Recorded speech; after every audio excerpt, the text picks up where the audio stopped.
Հարգելի գործընկերներ, հարգելի հայ ժողովուրդ։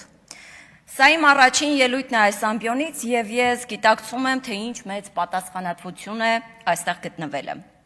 Ես կարող եի սկսել բարեմաղթանքի խոսքերով իմ ընկերներին կամ շնորհակալական խոսքով մեզ ընտրողներին, բայց ես դա չեմ անելու։ Անելու եմ այն, ինչի համար եկել եմ ազգային ժողով։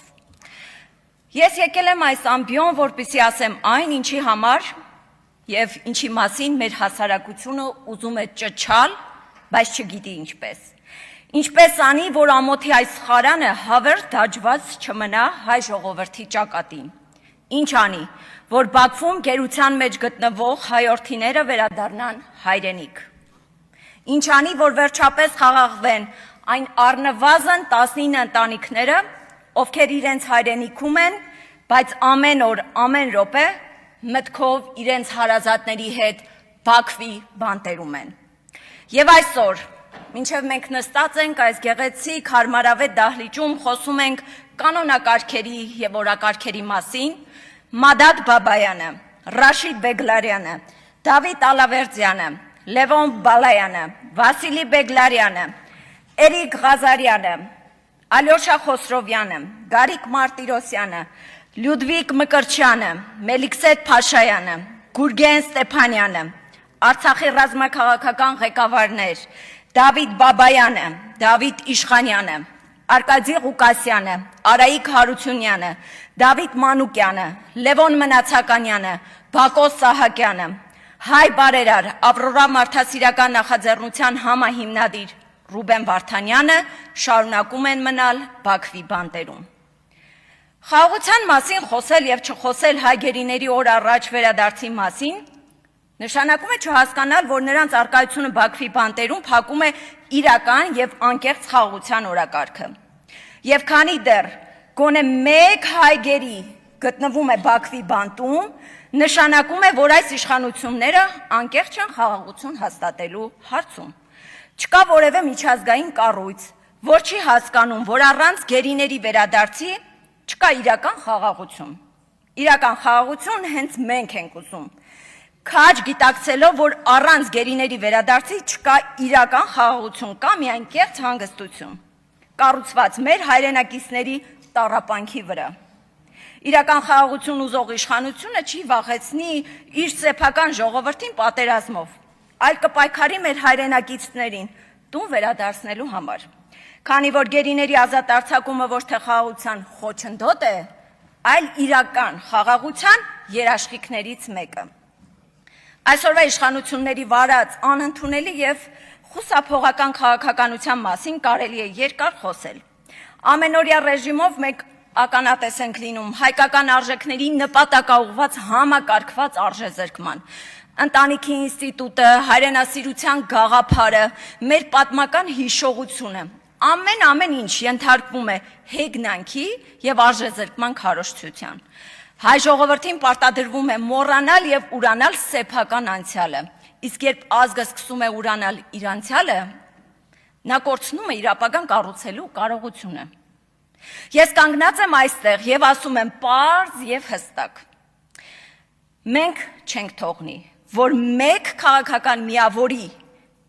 միավոր մեզանից խլի այն,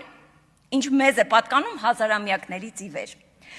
Անհնարին է չտեսնելու տալ հայ առաքելական եկեղեցու դեմ մղվող ուղղորդված արշավը։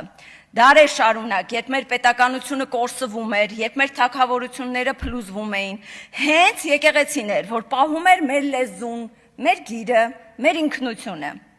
Այսօր այս նույն ինստիտուտի դեմ մղվում է պետական մակարդակի արշավ։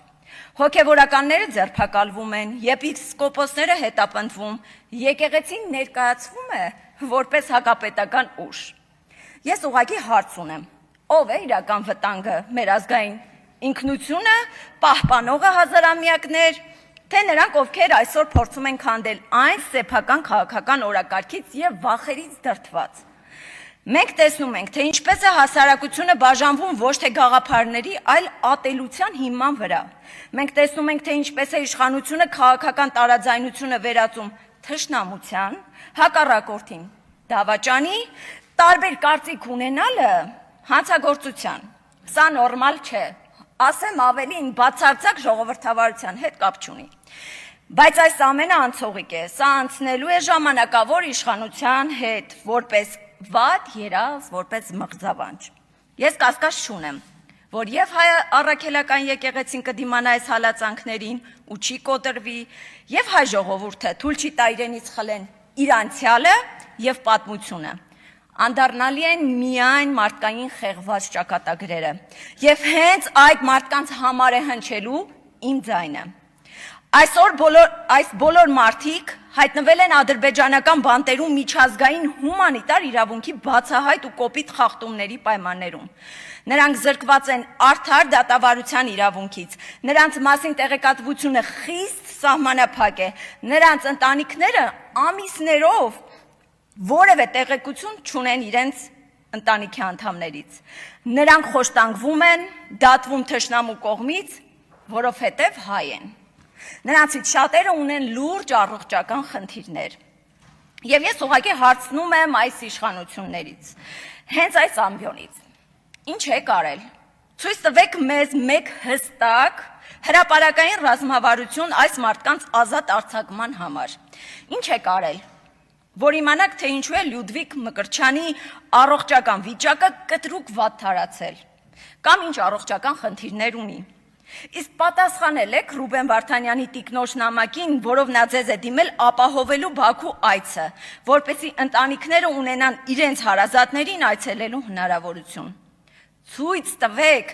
մեկ միջազգային կառույց, լինի Եվրոպայի խորհուրդ, ՄԱԿ, թե որևէ երկկողմ հարթակ, որտեղ դուք հետևողականորեն, համառորեն, ամեն անգամ առանց բացառության բարձրաձայնել եք այս հարցը։ Ես չեմ տեսնում այդպիսի ռազմավարություն, ես տեսնում եմ միայն դիպվածային ցրված հայտարարություններ,